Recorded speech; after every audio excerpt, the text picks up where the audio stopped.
Hey everybody, this is Dan with Pain Free You.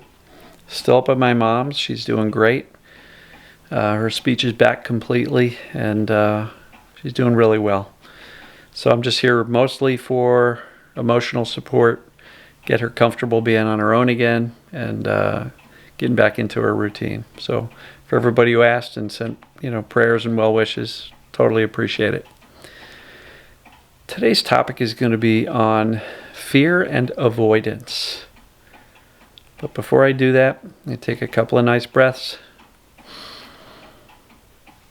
Breathe in something positive. Exhale the negative. Breathe in the peace. Exhale the noise. Speaking of noise, I went outside to shoot a video earlier. And my mom's got a tractor boy too. Only it wasn't a tractor boy. It was somebody using a wood chipper, chopping up trees. So that's why I'm shooting indoors. So fear and avoidance. If you've been following me for any amount of time, you know I often talk about using things like accurate knowledge and clarity to really learn how to dial down the fear. I still believe that's really true.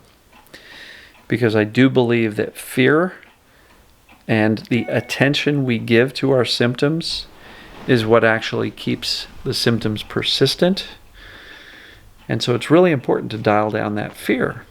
But a lot of people struggle with, but I am afraid. How do I turn that off? And I know I talk a lot about reassuring ourselves and, hey, you're going to be okay, soothing yourself like a scared child or a scared dog when there's a thunderstorm. And I recognize that those things are all extremely valuable things to do, because if we can dial down the fear, the symptoms and the pains have less fuel to operate on. And when we can dial down the fear, we're much more easily able to shift our attention towards doing normal, fun things, living our life a little bit more. And when we can take away the fear and the attention, the symptoms can really simmer down. So I just wanted to talk about avoidance. And I will give credit where credit's due. Jim Prusak from The Pain PT did a video on this just today, I think, or yesterday, talking about fear. And we're not really trying to get rid of fear, because fear is just an emotion. It's okay to experience fear. And he pointed out, and I agree with him completely, that what's sometimes more useful, or at least as useful, is our ability to get back to living our life. And that's what Dr. Sarno said. Resume physical activity. Basically saying, go live your life. There's nothing wrong with you. And by doing such, we are actually, in essence, challenging the symptoms or pains by saying, hey, I'm going to do what I want. You can come along if you want, but I'm going to still do what I want. And by challenging the symptoms, what we are doing is we are not allowing the fear to take over. So I think fear is the type of thing that you can use your cognitive intellect to dial it down. But if you're still afraid, that's okay. We don't have to have zero fear. Nobody likes pain. It's okay to feel fear surrounding pain.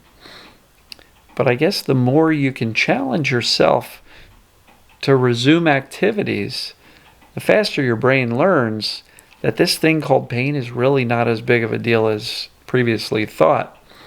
And I'm seeing folks in the private group that I've got that join the course in the private group.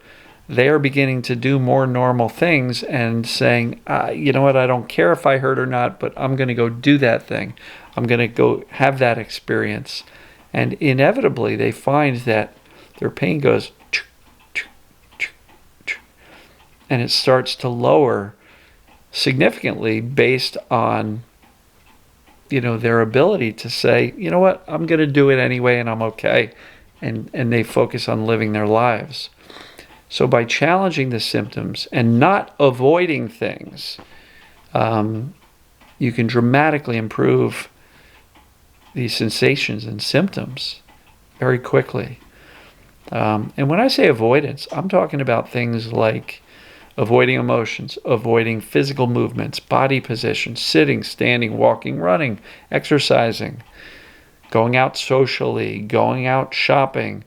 When you avoid all of these things that are perceived triggers and things that are bad for us, our life shrinks smaller and smaller until you live in this little box. And then we don't have a life anymore.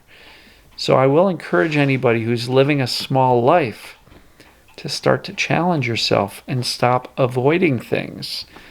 If the last 16 times you got up to go to the kitchen and make yourself some lunch, you hurt. Okay, so what? You didn't do damage to yourself. Yes, it was uncomfortable. Yes, the sensations hurt. They're not fun. They get our attention. But none of it's damaging. And, just a word of caution, when you start to challenge and do more, it is possible your symptoms are going to elevate.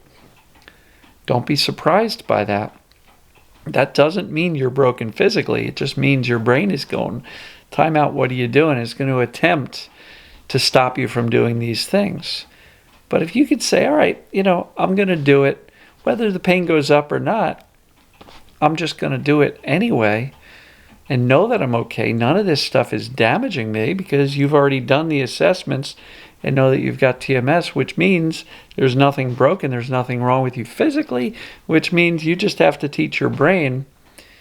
And stopping the avoidance tendencies that we've developed over the weeks, months, years, decades is really the way that we kind of push the brain to accept the fact that you're not really damaged or broken. And so fear and avoidance, yes, we can use rational, logical thinking, intellectual thinking about what TMS is, accepting the fact that that's what's going on for us. Wonderful stuff. But if you have that acceptance and knowledge about TMS, but you still avoid all sorts of activities, movements, body positions, you're essentially letting the fear drive the process.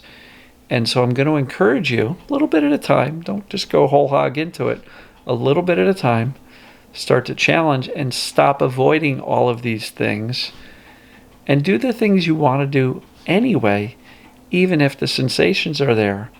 And over time, you're going to realize I'm no worse off, which is evidence that it's not my body.